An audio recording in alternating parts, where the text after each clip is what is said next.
I'm about to show you how you can add music to your Instagram profile. So if you find this guide helpful, don't forget to subscribe and like the video. So all you need to do is open Instagram and go to your profile at the bottom right. And once you are here, you are gonna edit your profile by clicking this button right here. So after you click here, you will see this new option which says music. And if you click there, you will see the full list of all the music you can add. You can filter it for you, trending or saved music.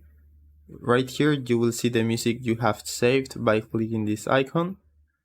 So after that, just choose the one you want to add. Let's say this one.